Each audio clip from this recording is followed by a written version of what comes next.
Posloucháte přednášku monsignora Lea Maasburga s názvem Viděl, jsem, anděla. Svědectví důvěrníka Matky Terezy. Přednáška zazněla na setkání Studentský Velehrad 2024. Well, insights of that saintly person. And I would like to just to introduce the first picture which you see. And I belong to the Corpus Christi movement, which is the last foundation of Mother Teresa. She founded 5 active brothers, contemplative brothers, and fathers, MC fathers, missionary of charity. What she founded was the Corpus Christi movement for diocesan priests who are not religious. So I'm not religious. If we look at the picture, that was the canonization picture. And so you see, already she has added afterwards. That's her real picture. And I love sides. She's not looking sad, but also she's not laughing. She's meditative. I've written one book about her, and I only wanted to write a book about her humor. She was extremely humorous. And you would listen and say, what did she say? What did she say? She was so internally humorous. And about her good sense of humor. She was the most fascinating woman when you look at her strong radiation. She irradiated something which was immediately noticeable to everybody. To Slovakia, Žilina, to Čaca, and then from there we went up to her late 70s. And she had a very good relationship to the Holy Father, sooner or later. But that is now the Cardinal Dziwisz from Krakow. No. Very intimate relationship. And this picture shows something which I observed. Teresa came to the Holy Father. It had 2 reasons. Either he wanted something from her, or she wanted something from him. Either morning, for his morning Mass.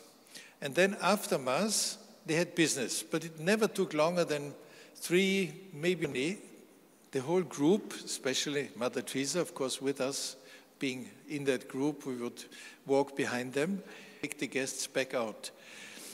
And the Holy Father sometimes would put his arm around Mother Teresa, but they would not speak a word. One could almost say hand in hand through these long corridors. And I remember we were walking behind in complete silence, thought that they both would be saints. No, we were convinced. I mean, Mother Teresa was obvious, no? But John Paul II became the business. When they had business, in this case, we can see the map of the Vatican, and Mother Teresa wanted that the Holy Father, and she said, she gave a good reason to the Holy Father. He said, Holy Father, you need Jesus in the poor. And the Holy Father understood, and he gave permission. And as you can see, no, what happens? Now, this is also a quite extraordinary picture. Yesterday, I believe, we had the feast of Saint. I don't know whether you heard about him. He was in Molokai, in Haiti, and he lived there. And he was not yet a saint at this moment. Where does it go? Where carry on? He was not. And Mother Teresa, in the morning after Mass, she went to see the Holy Father, and she said, Holy Father, leper colonies, no, in India. We need a saint for our lepers. And the Holy Father said, well, who should it be? And she said, the Holy Father said, yes, I know him. Well, so can't you canonize him? The Holy Father immediately, he was very, so he said, Mother Teresa, we have a congregation for the canonization of the saints. So please go and see the head of. Next morning, that was next morning, at 6 o'clock, the Cardinal, he was the head of the congregation for Mass. They sat in this, what was called the sacristy, but you can see there's a good washing powder behind here. So he only spoke Italian, and Mother Teresa only spoke English. And so Mother Teresa said, Cardinal, Balazzini was his Damian. You know him. He said, yes, I know Father Damian. So can you canonize him? Holy Father sent me to tell you, because we have a tradition, a 400-year tradition, that for canonization, so we cannot canonize him. And Mother Teresa opened the Bible. She obviously had already the Bible ready, opened it and said, but look, that was precisely what Father Damian did. So can you canonize him? And he said, well, Mother Teresa, there's that problem with the tradition. And he said, Mother Teresa, you're right, of course, but, don't you think it is easier if you have a 100-year tradition? And Mother Teresa didn't know what to answer. That was one of the very few times where she didn't know what to answer. I will see what we can do. And she said, well, which books? She said, well, there are these important books where we all come to the congregation. I will show you the books. So same day, she went to the congregation, and she entered, and she said, well, to the cardinal, she said, which is the most important book? And he said, well, there's this book and this book. And somebody sent, and he came with a big tomo, really beautiful big book. And she said, is this really the most important book for the canonization of faith? Pulled out a miraculous medal and a sellotape, glued the miraculous medal into the book. Already 2 years later, first, the congregation had changed their tradition. They reduced the miracles to one. Later, Father Damian was canonized, beatified, and then canonized. And she was present at both of them. The miraculous medals and the rosaries, which she loved, she distributed more than 40,000 herself. And I gave it to her, and she thought I had given it to her. And she looked at this, and she looked at me, she said, thank you. For her, the donation was not the essential. It was always the person. So these are just a few instances, childhood and youth. Mother Teresa was an Albanian ethnic, belonging to the Albanian ethnic minority, the Ottoman Empire, and she was born in Skopje, which is now the capital of North Macedonia, and minority. And she went to school also in that area. And her father, Nicola, was a very well-respected and also construction business. And his mother, Drana, was a very strong personality. She mentioned her very often, and he was engaged in promoting the Albanian minority in a Serbian mansion. He died the same day with very big stomach pain. And most probably he was poisoned. Orphans, and they were very, very poor. They became very poor. Here you see the three children, Agi. Lazar was shipped immediately first to Tirana. He was obliged to take vengeance against the assassin. The assassin would kill him first so that he could not take vengeance. And so they shipped him immediately to Tirana, and he became an Italian general. And he met Mother Teresa only in 1964. The smallest one is Gonja, the later Mother Teresa. She asked permission. A night of prayer said to her, put your hand in Jesus' hand, and walk alone with him and never look back. She didn't speak any English, any German, any other language except Serbo-Croatian and Albanian. Ireland. In Dublin, actually in Radfern. That was the house of the sisters in Radfern. To Calcutta. Already 3 months after she joined, she was on her trip more than 1929, on the 6th of January. There she had 2 years of formation, and after these 2 years of visa, 1931. And she was assigned to the Loreto community, to the Entali community. We can still see the church. And interestingly enough, there was this little statue of 1924, I believe. So this is what inspired also the name for Mother Teresa. I remember that we had these kind of chairs too. And she was teaching, there's a teacher for geography. She was a normal sister by then, a normal novice actually. And she came into the class on the floor. That was unheard of. She was a white woman, so she was socially an upper class, but she did it with such a conviction that they slowly joined. So they cleansed the whole classroom and gesture, but they changed somehow the whole atmosphere in the class. Because these girls, they were all, one could all say money, although they had to have 20 students every year which had no money and who didn't have to pay. In the book, in the class book, what is interesting is that Agnes, when years later she founded her own order. So her student became one of her first sisters.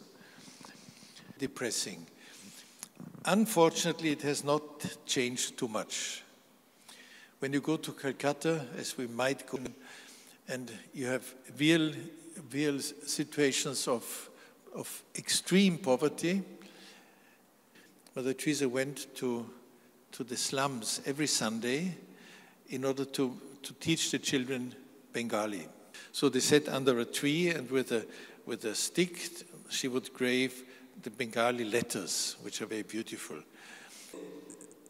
On the 10th of September 1946, she would leave Calcutta for a retreat, and there was a train leading up to Darjeeling, a very slow train. We called it a train where you can pick flowers and then join the train again. In 1946, she would have her inlocution. That means she would hear the voice of Jesus, in this case, clearly. And what he said on that day, on the way to the retreat, not during the retreat, not after the retreat, but before the retreat, message which you could meditate now for 8 days. I thirst. Sitio. And she would know as Jesus' last word on the cross, according to St. John. And she understood immediately that was present as well, but it was a deep sense for love and for souls. She would always repeat that. He wrote his testament. These were the last, most dense words. You know that in St. John, let them be one. And so all these words were condensed in that word, I thought. On the foot of the Himalayan mountain, she would understand that this was a message for the whole world. She immediately thought, with this, I thirst. But she would start to get close to Jesus' understanding. And the whole discourse developed. She had visions. She had a number of visions. In this picture, Jesus on the cross, surrounded by poor people. That was a Mexican artist who drew that, according to her. With her left shoulder, and with her right hand guiding her right arm. And she would understand that Our Lady had a deep, my little one, come, carry me into the holes of the poor. That is, by the way, the title of the first book about the mystical experiences of Mother Teresa, which first book, I cannot go alone. They don't know me. And that was imprinted deep in Mother Teresa's heart. And she would say, I knew it was his will. Missionaries of charity. You come, he says to Mother Teresa, you come, go amongst them, carry me with unhappy homes. And now comes theologically the most interesting sentence, is the total self-giving, the total giving of self to Christ. Through your immolation, not in your love for me, they will see me, know me, and want me. The missionary fruitfulness depends on our immolation. How much do we give ourselves to? She would say, yes, Jesus, but I'm unworthy. I'm sinful, and you are sinful and unworthy. But that's precisely why I've chosen you. So that whatever comes into being, and she would say that until the end of her life, when the journalists, I remember in Guatemala, there were hundreds of journalists around, I would say, oh, Mother, foundations and so on. She said, it's his work. It's his work. With this gesture, it's his work. She never thought. And then Jesus also pressed her a little bit, and he said, I've asked you, they have asked you, they, the poor, she has asked you, will you refuse to do this for me? Will you reject me? Will you refuse? In the short notice, I will immediately leave. And that's what she did. She received it as a call within the call to be allowed to leave her congregation and to found her own congregation. It took her more than 1.5 years until she, good mother and as a good woman, she would say, Jesus, you thirst, I want to quench. I want to. And she understood perfectly that the answer was in Matthew 25:40, in the last judgment. In your imagination, Jesus says, I was hungry, I was naked, I was thirsty, you gave me to eat, you gave me eat to me. That was Mother Teresa's answer. She said, we can love Jesus only in our brothers and sisters, in adoration, but we cannot love him. And so we can only love him in our brothers and sisters. And about Mother Teresa, the picture was taken in Bombay in 1964. Mother Teresa, or the National Bishop Conferences, they organize Eucharistic congresses. And Mother Teresa was invited to the Congress Center every day. And one day she would meet a couple on the street. When you walk in Calcutta in the morning, you see hundreds of people sleeping on the street. And so she saw this couple, sisters, you go to the Congress, I come later. I take care of these two. And then she took care. And she didn't go to the already fairly famous in India. They asked her, Mother Teresa, where have you been yesterday? And she said, well, you know, learn more about him. Yesterday, I saw him lying on the street in the distressing disguise. That was her answer. And she always said, don't separate Jesus from the Eucharist. Jesus in the Eucharist and Jesus in the poor is the same Jesus. It's the same Jesus. To carry him into the dark holes of the poor. Now this is all a metaphor. This is what she said also was Calcutta is everywhere. Calcutta is basically in our hearts. That's it. And you find the poverty of Calcutta, the terrible dirt, the terrible smell, the terrible noise. But this is all only metaphorical. And Mother Teresa understood that she had to start with the material need. She was sent to give a message to this of spiritual need, to the people in spiritual need. And she would say, and I will find myself in the darkest places of the world in order to light a little candle. The darkest places of the world is where there's sin, not where there's material poverty. Material, it's not the real problem. Here the Hindu religion has already absorbed Mother Teresa as one of her saints. The most striking experience was to see Mother Teresa talk to the poor. When there were 1,000 people around, but one person totally. You see that a little bit in that picture. There are for sure 1,000 people, even to you, because we were all in her eyes, she herself was a poor. But we were all poor, and she would Christ in us, because she would see Christ in each one of us. So the first thing she wanted to do, that when I stayed in Calcutta for the few weeks, I stayed with the Jesuits, and so I had to walk every day about 20 minutes, at about 4:30 in the morning, 4:30, 5 o'clock in the morning. I met at least 1,000 on the pavement there. And when the Muezzin started his shout, cry out, they would get up. They would take off their whatever they had bound around her bowel, put it into the gutter. It was a little well, wherever it came from, and it was utterly dirty. And they would wash the ground until it was dry, or a little dry, and then they would bind it around again. And then second step was they would put from the white scume on top of it, like this, and then they would clean their teeth 3 times with a finger. Yes, no? So even young people, sometimes they had roar or some other disease, and they couldn't get up in the morning.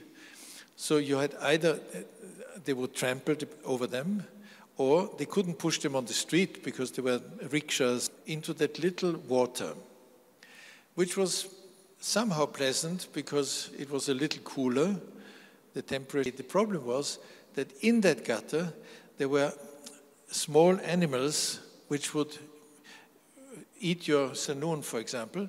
Sometimes part of their limbs would be already missing. And these were the of the poor. And they were her objects. She would ask everybody, tell me if you find a person like this, to a Hindu goddess. And it was free, and so the Calcutta got hospice, one could say hospice. It was not the ambulance, it was not a hospital. And 20 beds for men and 140 for women. And in the poorest of the poor, Jesus in the distressing disguise of the poor. 1952 she opened that house. And for her, one can say each sick and dying patient was visible. The home is meant only for street cases and cases that can... That was Mother Jesus, one of her Mother Jesus' first experiences. She took a young boy, and they would say, yes, bring him in, and who pays the amount of money? And she said, I have no money. Outside the hospital in Mother Teresa's arms. And that gave her that inspiration to make that house a place where they could die with dignity and not like animals in the street. And that was that they would be looked after with love and tenderness. As an example of how we treat, how we can.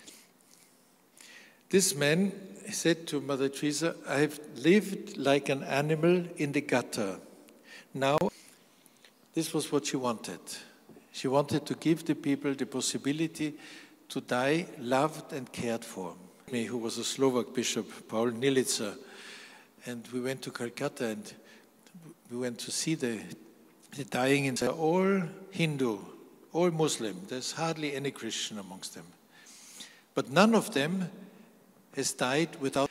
She said, well, you know, just before they die, I baptized them. And Bishop said, but Mother Teresa, how can you understood about the Trinity?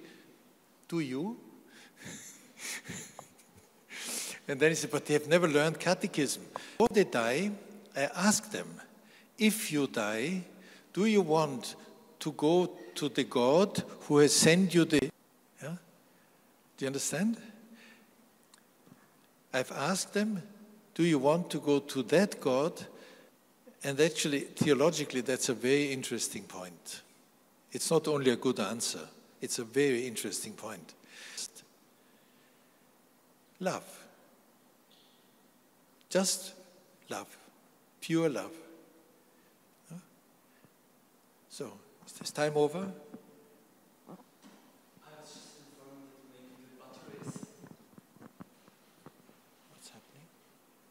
I thought it worked perfectly.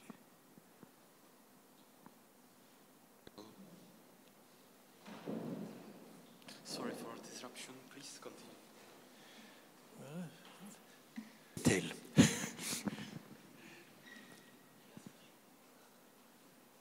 We have just to add the cable.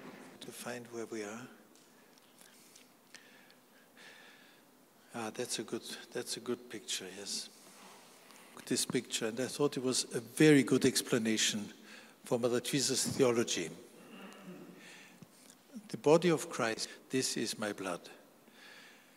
And underneath here, one of the sisters cleaning the poorest of the poor. In the Eucharist, and the same Jesus in the poor.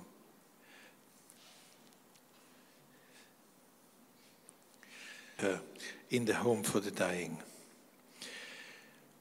And this is my friend. The European Forum, the New World, Klaus Schwab. No? Well, exactly that. He owns what he has on his skin. That's all he owns. And he's happy. Schwab thought he would. Well, the children for Mother Teresa was the second. That is our vocation. God has created it for that purpose.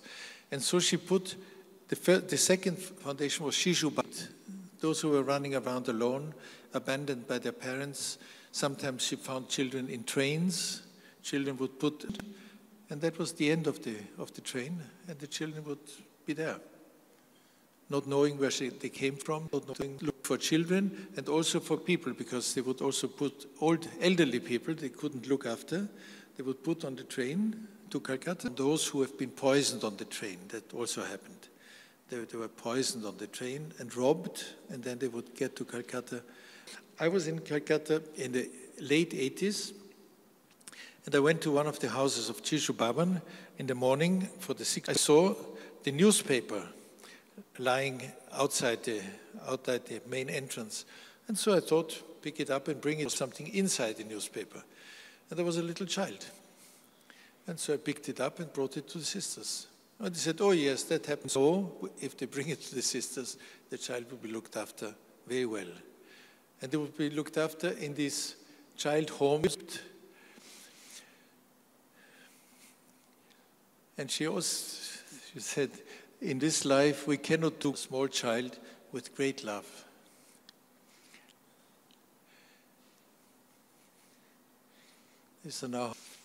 And these are all autistic children. And they would have everything there for the autistic children. This one, he was a drum, he would start talk, talk, talk, talk. And then the others would start singing, and they would always celebrate all the birthdays together. If one had a birthday, they would celebrate the birthday for everybody. Distinguish which are the angels. There are angels underneath, and the angels here, and the angel here. It's that house for the children. She was Spanish. Love begins with a smile. Mother Teresa would act of love, a gift for that person. I think this becomes very important for us. When you travel the pretty women have to be a little careful, but otherwise it makes a real difference. And you see how prayer is the shortest way to God, in Mother Teresa's words. And she was on the bishops in the Vatican. So she went to the Vatican and she took part in the Bishop's Synod on prayer. And at the end, Mother Teresa, how do you feel amongst so many bishops? And she answered, I do not always understand what they are saying, but rather to pray for them. So I think it's a good advice. An industrial person gave Mother Teresa his business card, and it said, Mr. So-and-so, director of this, director of this, director of this. We need something like this. And I was very worried, what does she do now? And then she had her sisters type out 4 times length, 8 times in depth, this sentence here. Prayer is faith. The fruit of faith is love. The fruit of love is service. Real reason why Mother Teresa got the Nobel Prize for Peace. Because she understood compromise. Foundation of peace is always the truth in God. And if we are silent,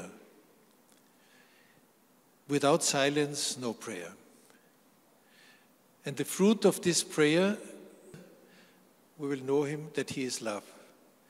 And we will understand there is something important in our life. Brothers and sisters, in service, in service to the poor. And that will give us peace. Of ours, we knew her when she was a party girl. Let's put it that way. A party, killing herself because she thought her whole life was over. She was disappointed love. The police had taken not calories, but percent of alcohol in her blood.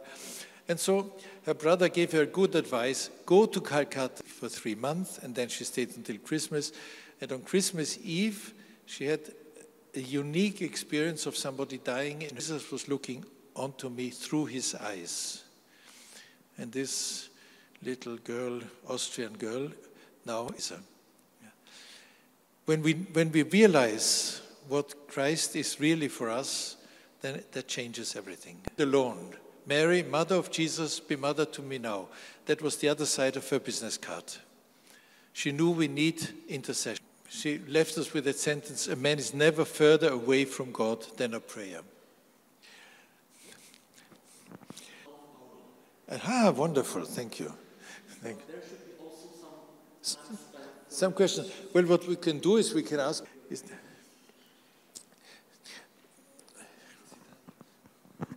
I'll just bring you the microphone. I'm Deacon Joseph Kwapelik, and I would like to ask about prayer, because where so-called praises take place in churches, it's about singing songs, often that for some people this may be the main mode, the main way they pray. And so what I want to ask is, how do you think that the vision of prayer of Saint Mother Teresa is compatible with the silent prayer, and if it indeed, if it is silent prayer must have a place in our prayer. Everyone suits a different style, and so that it's possible to have a genuine personal relationship with God. That the song, it's the place of songs is the place of praise. Now that's an important. The choirs of angels praise God; they sing. No? But we also see in the Apocalypse that when the silence is always the beginning of our relationship with God. I mean, God can enter into our life as He wants. Then later on, we might come to praise when we discover His love, when we discover His tenderness, when we discover His power. But it's after the silence of mourning. It cannot be either or. It is the typical Catholic. We need both. And I remember that Makhlouf Shabel, you know Makhlouf Shabel? He's a Lebanese saint. He was a mystic, received certain words from God. And one of those words was, you will never understand. I think this is very important to consider. We will never understand the Word made flesh bring over the whole of creation before His Spirit was sent into the world. So there are always depth. Cor hominum abyssus. The heart of man is an abyss. And from the violence and so on, from the depths of our heart. And that is where we need the silence to be healed. Because it is only the Spirit of God who can heal that depth of heart. Then the consequence can be self is noise. You can see that in every disco. No. I don't answer. Now I'm just hesitating if you would like to complete your speech and some more slides, or if we can ask for other questions. Hours. So it's we are not in problem. I think it's not a third of the pictures I have, so we can go on all the time. So please, if you have any questions, just show the sign. It doesn't interrupt me at all. Whenever she didn't use her hands, she had the rosary in her hand. Let me see. There's some. Here we are. Well, it doesn't really matter because they're all. Maybe the crucial sentence, whatever you did for the least of your brethren, you did it to me. as I mentioned before, that is the last judgment. Judgment, he does not mention one single sin. Do you have the passage in your mind? He didn't say, you committed adultery, you committed murder, you committed this, you committed that. Only as soon as we ask for, they are forgiven, totally. We ourselves, we could never forgive our sins. How terrible, how can I live? I have to kill myself because I have done this. No, for Jesus it's no problem. Dying out of love with the words, I thirst. Maybe it's an interesting reflection. These are the different stages, one could say, of the prison. But Mother Teresa always saw this much further. It was not only food and water, it was the thirst of love. Society is not hunger and thirst, but loneliness. Not have a purpose in life. You are in pension, like me, for example, don't need me anymore. That's okay. But you are mother product of society. Modern society only values you if you produce something, if you're productive. That's the biggest poverty in our modern society. People who are completely abandoned to themselves. Apartment to see if there are lonely people living there. And they keep them company, they clean for them, they wash them, they help. So that's just as an example. No, I was a stranger, no social relationships, no friends. Don't form community families anymore. I hope this is still better in your country. But I feel in Austria it gets lower and lower. In a village where the church was the center, and on Sunday, always entirely, but you had some quarrels maybe. But you were basically friends, brothers and sisters of the church. That's why the church is called a family, and in the readings, St. Paul would say brothers and sisters.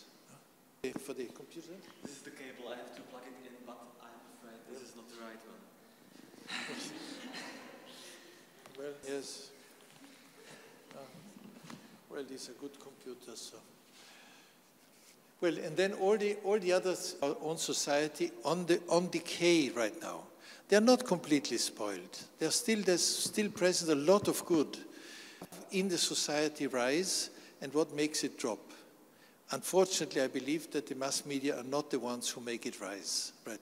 On rivalry, on taking the good name of the other, on scandal. No? That's not the lot. And through the connection with God, we can instill that love of God into the poverty of our society. Society with lots of lacks. And we have plenty of occasions to allow that love to flow, mainly by reconciliation. Mother Teresa always stressed one fact that she asked, is there anybody in your life reconciled? And I think that's a very good question for our lives. Is there a person or a situation, or we reject that person? Then we have something to do. There we need reconciliation. Symbolically, why he opened his hands so wide. Jesus in the Eucharist and Jesus in our brothers and sisters and in the Eucharist. But you see also these two symbols. Well, these are a few relicts. Another house. This was the poverty of the sisters, because the sisters always said, we cannot look after the poor of poverty. And this, for example, was the only well for about 300 sisters. Every morning they had to wash their... That was Mother Teresa's room. And when she went to hospital, the only thing she thorns. This is the chapel.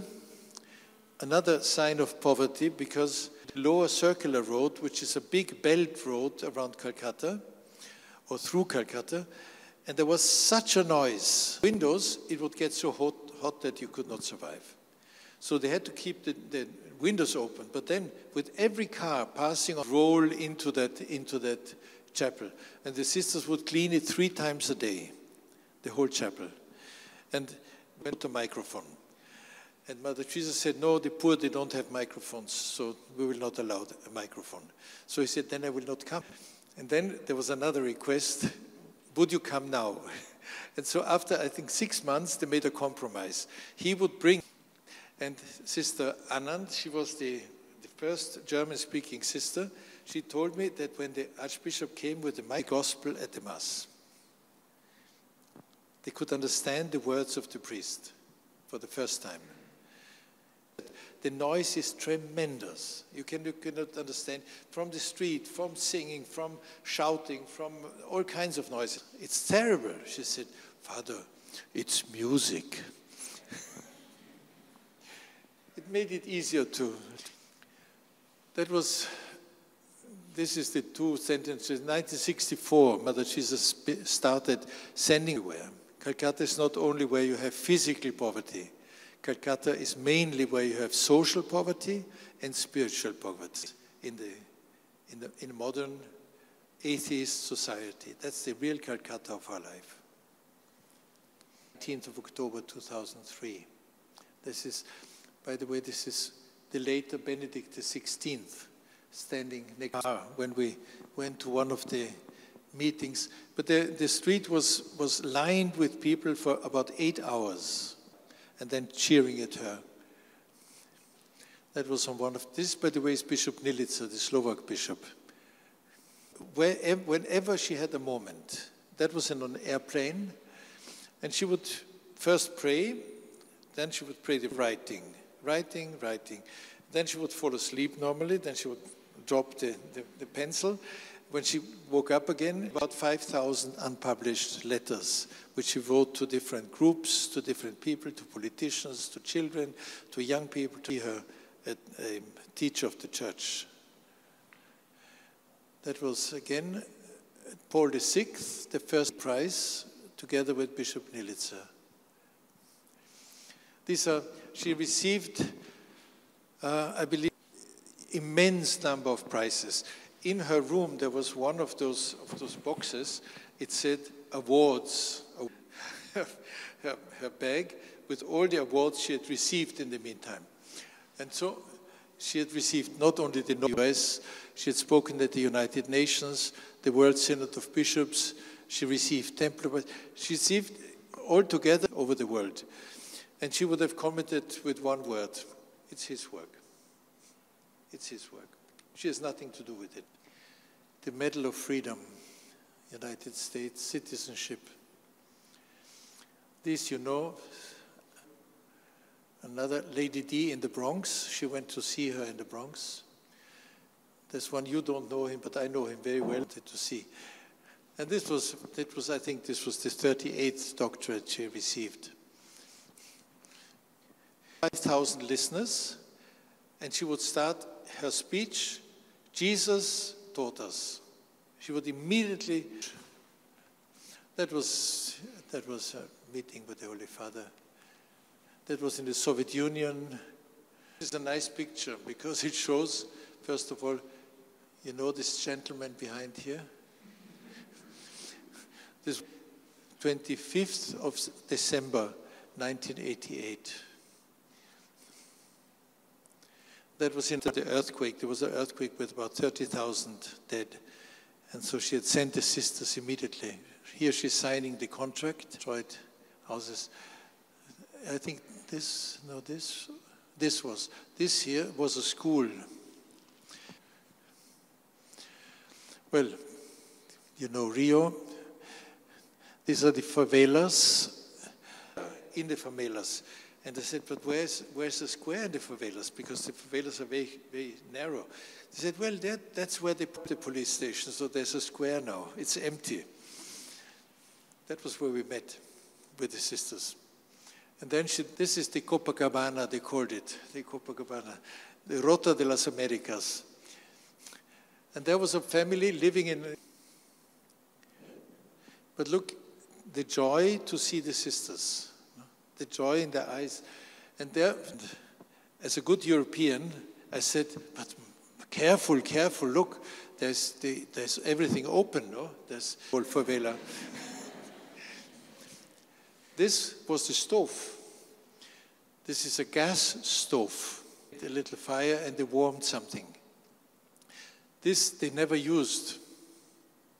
This is only decoration, technological revolution. But there was no gas in the favelas. This river would swell and come into their house. So we get to the last years. That was about 3 weeks before her death. That was Mother Teresa in hospital. And if you look, care from time to time. Dr. Woodrop, that was the last picture taken of Mother Teresa before her death. She had a bad heart condition, and she needed a respirator when she got a heart attack. So they attached her to that respirator, but there was no electricity in that moment. They had a second network for electricity. These are just a few pictures of her burial. She got a state burial in most of the head of states of the world. I don't know how many, 120 or so heads of state. In her own house, in a sarcophagus. And the sisters put every day on that tomb. And I believe this is a good, more faithful. Thank you very much. If there are any questions, please.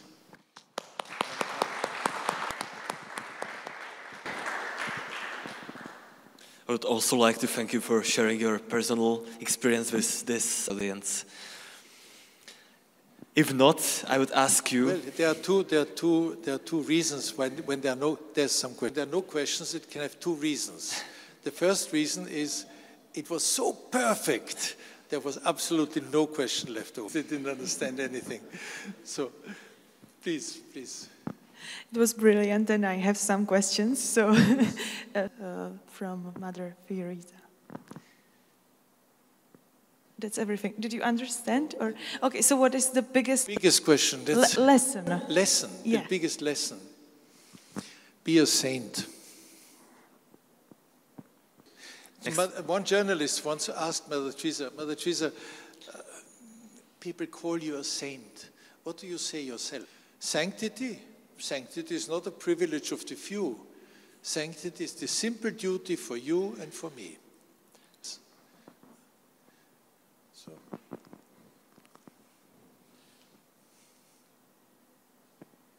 It is not a privilege of the few. Thank you. I would just like to ask, what was your, to add on to the question? Well, I'm a very weak sinner. So what I appreciated, she never condemned anybody. Once she said, one sin I had never to confess that I wasn't. To know she will not judge you. Although she was very intelligent and she would see exactly what your state was. Action. That means she could see your heart from time to time. She could see exactly your faults. Important, very important feature. And I remember once a conversation she were allowed to use, and he gave it to them free because he had a daughter, and that daughter was newly born, and the apartment. And when this daughter was 18 years old, Mother Teresa happened to go back to that Michael Gomes. And there was the daughter and the grandboy who worked in the Calcutta administration. The Calcutta administration was notably communist, or being very clever. She thought that if Mother Teresa, who had very good relationship with the Calcutta of her husband, her future husband, that would help him to make a career. And so she said, Mother Teresa, you know administration, but they're so corrupt, they're so corrupt. Immediately Mother Teresa said, but remember, Michaela, when they, was for our poor, you see. No, Mother Teresa, but this government is so corrupt, and you cannot get anything if you don't push on, Michaela. They gave us also 2 lorries full of wheat for baking. Calcutta is a hell of corruption. And Mother Teresa answered, Michaela, I know there is corruption, but these are the personality traits. People try to do good. Some people come along that try to destroy the work that maybe happened to Mother Teresa. That when she was trying to help others, that some people tried to trash her work. Yes, Mother Teresa had tremendous resistance from different sides. I just remind you, what was his name? Hitchinson, Christopher Hitchinson. He made a film with the BBC where he opposition to Mother Teresa. If you look at the internet, you see many critics. She didn't, the hygienic, all kinds of resistances. And in the course of beatification, you have to respect every criticism of witnesses to a virtue or to something good. You can choose the one which you think represents it best. But if you have after it. So we saw there was a tremendous resistance to the good she wanted to do. But she would say, and I can tell you, miraculously, absolutely miraculously. Today we have Mr. Daniel Ortega. He has just expelled the sisters of Mother Teresa from Nicaragua, the contemplative, not the active, also Nicaragua with Mother Teresa. And she wanted to bring the sisters there. And the comandante of revolutionary resistance is a multiple assassin. He had killed 9 of the 10 commandantes, he himself, physically, with a gun. He can do something good if he gives permission to the sisters. And so she went to see him, and official translator. And we entered the room like here. There was like this, like here. There was a table, and there was this size. In the middle, there was Daniel Ortega in uniform. And then he started prison, thieves and so on, and he preached for 20 minutes. And down on 3 chairs, there was Mother Teresa, myself, and a sister. And he was really shouting like this. After 20 minutes, he thought maybe now he has shouted enough. And he kept silent. And then nobody said anything. And at a certain moment, Mother Teresa said, yes, yes. The soldier sitting there. Daniel Ortega looking, works of love are works of peace. Translator didn't translate. Then she turned to the sister and said, sister, translate. And the sister said, oh, real tense atmosphere. Silence. At that moment, Mother Teresa gets up, pulls out from her bag a miraculous medal and says, are you married? And Daniel Ortega says, the miraculous medal. And then he says, do you have children? And he says, yes. How many? 7. 7. And then you see, and this one, this is for you. You wear it here, Him the last medal for himself. Next day she had the permission to bring the sisters to Managua. And at the same time, then came another president, and after many years he was. But it's very interesting, this Nicaragua was the country with no abortions. Nicaragua had an abortion. Very interesting, strange. Light and darkness. I have not only Mother Teresa's task, it's our task. We have to light little lights in the darkness of our life. Did you feel in Nicaragua? Did you feel you would die, or? At that time? Yeah, at that time. A number of times, of course. We were not allowed to show it. But I thought, I mean, you feel this total power. Media in the evening would say, well, they had an accident, terrible accident. They were all dead. But then also, Mother Teresa was invited by Ortega to come to his barracks. And they came at the car with Mother Teresa had to follow. And they followed through the virginal forest for about 3.5 hours, up and down. And then they reached, and it got dark already. And the Mother Teresa said at a certain moment, the driver said, but the president is waiting for you. I've waited now for 3.5 hours. He can come here. He came and he invited her to come. She said, no, we have been waiting for so long, we have to go back now because we have to go back to the Ukraine. And so Mother Teresa said to the driver, now we go back. And we went back. And in those barracks, there was a religious sister who was fighting with the arms, with machine guns. And so the Ortega people put her in full religious dress and put her on the bar. And of course, pray there. And there were ready all the television cameras to take pictures of Mother Teresa praying in front of the dead. And somehow, by intuition, she said, no, we are not leaving the car. Can I have one last final question for you? Yes, of course. Many people strive to make the world better, extraordinary publicity, but still she is worldwide famous, and she really changed the world. So, what is the reason for her to get such astonishing results? That it was not her work, it was his work. World. A journalist asked Mother Teresa, you are now 82 years old, and you have worked for 40 years for the poor. Better. Very important sentence. I never wanted to make the world better. I only wanted to be a clean drop of water. Do you understand? I want to be a clean drop of water where the love of God can sparkle in endless. The world will end at a certain moment. So in the meantime, we can have, I'm sure this. That's it. That's it. Thank you. Don't make the world better, just... Thank you all for your contributions, and I would like to ask you for the last applause for our special guest. No, I can do it. But Mother Teresa always told me, if you speak to people, please bless them at the end. Probably meaning that it's more, all these miraculous medals. Who wants a miraculous medal, which we will bless at the same moment? You can have one. Yes, they are blessed already. One. You know that the Chinese, they put rice on the tombs, and so a very clever Catholic, which you put in the tomb, and the Chinese answered probably in the moment when you're dead, will come out from the grave to smell at the flowers. Thank you very much. So may I give you the blessing? Please bless with me, Father.